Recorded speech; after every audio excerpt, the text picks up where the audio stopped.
소돔에 거주하는 아브라함의 조카 롯도 사로잡고 그 재물까지 노략하여 갔더라. 모든 빼앗겼던 재물과 자기의 조카 롯과 그의 재물과 또 부녀와 친척들을 다 찾아왔더라. 오늘은 창세기 14장을 통해 내가 처한 상황이 만족스럽지 않을 때 하나님은 우리가 이럴 때 어떻게 하길 바라시는지에 대해 함께 나누기 원합니다. 여러분, 찬송가에 보면 많은 사람들의 사랑을 받는 나의 갈 길 다가도록이라는 노래가 있습니다. 이 찬송가를 보면 무슨 일을 만나든지 만사 형통하리라는 가사가 나옵니다. 그럼 여러분, 우리가 이 찬송가를 자주 부르는데 이 가사의 말처럼 우리가 무슨 일을 만나든지 만사 형통합니까? 우리가 무슨 일을 만나든지 원하는 대로 모든 것이 다 형통하게 잘 풀립니까? 물론 결과적으로는 이럴 수 있지만 실제 삶에서는 오히려 힘들고 어려운 일들을 만나지 않습니까? 그렇다면 여러분, 이러한 것들로 인해 내 상황이 만족스럽지 않을 때 하나님은 이럴 때 우리가 어떻게 하길 바라실까요? 오늘은 창세기 14장을 통해 이에 대한 중요한 교훈을 배우기 원합니다. 여러분, 하나님은 아브라함에게 말씀하셨습니다. 하나님이 지시할 땅으로 가라고요. 그리고 여러분, 아브라함이 순종함으로 떠나 도착한 곳이 어디입니까? 바로 가나안 땅입니다. 이 가나안 땅은 하나님이 축복을 약속하신 약속의 땅이었습니다. 뿐만 아니라 성경은 이 땅을 젖과 꿀이 흐르는 땅이라고 표현하기도 했습니다. 그러면 여러분, 이 땅에서의 아브라함의 삶은 어땠습니까? 찬송과 가사처럼 무슨 일을 만나든지 만사 형통했습니까? 뭐든 다 잘 됐습니까? 그런데 여러분, 말씀을 보면 전혀 그렇지 않았다는 것입니다. 오히려 아브라함은 약속의 땅에서 기대치 않은 어려움과 문제를 만났다는 것입니다. 그것이 무엇입니까? 아브라함은 원하지 않았던 기근을 만나야 했습니다. 목축을 하는 아브라함에게 가장 중요한 것이 물과 풀이었는데 비가 오지 않는 기근으로 인해 어려움에 처하게 된 것입니다. 이뿐 아니라 아브라함은 이 약속의 땅에서 또 기대치 않은 문제를 만나야 했습니다. 그것이 무엇입니까? 성경은 말합니다.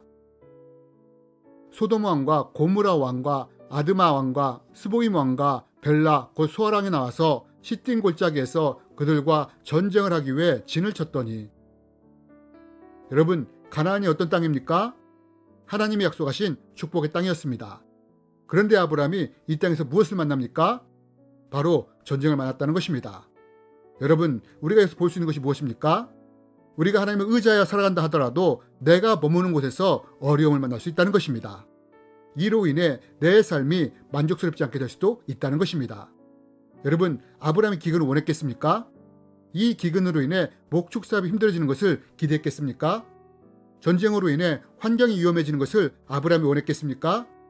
하지만 여러분, 이러한 일이 하나님이 약속하신 가나안 땅에서 일어났다는 것입니다. 여러분, 내가 신앙생활을 열심히 하는데 어려운 일이 일어납니까? 이때 기억하십시오. 아브라함에게도 어려운 일들이 일어났다는 것입니다.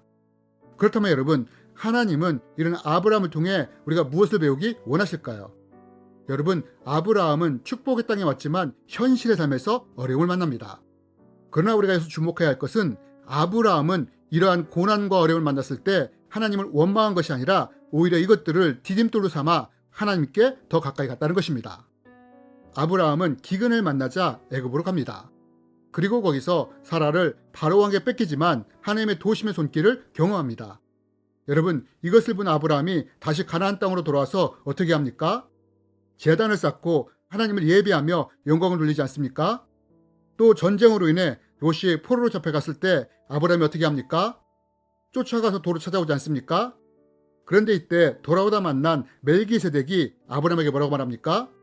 아브라함이 대적을 이길 수 있었던 것은 하나님이 도와줬기 때문이라고 말하지 않습니까?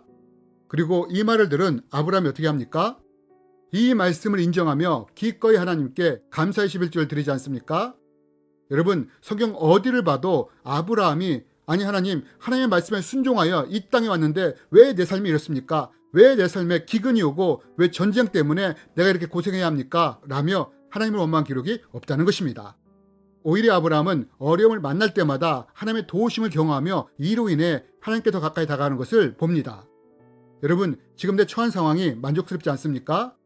그렇다면 이럴 때 하나님을 원망하는 것이 아니라 아브라함처럼 오히려 이것을 하나님께 더 가까이 나갈 수 있는 기회로 삼았으면 좋겠습니다. 내가 처한 상황 속에서 하나님을 의지함으로 아브라함이 했던 체험을 나도 함으로 더 가까이 하나님께 나가는 우리가 되었으면 좋겠습니다. 여러분 혹시 내 삶에 만족스럽지 못한 상황이나 환경이 있습니까? 그럼 이런 나의 상황과 아브라함의 상황을 비교해 보았으면 좋겠습니다.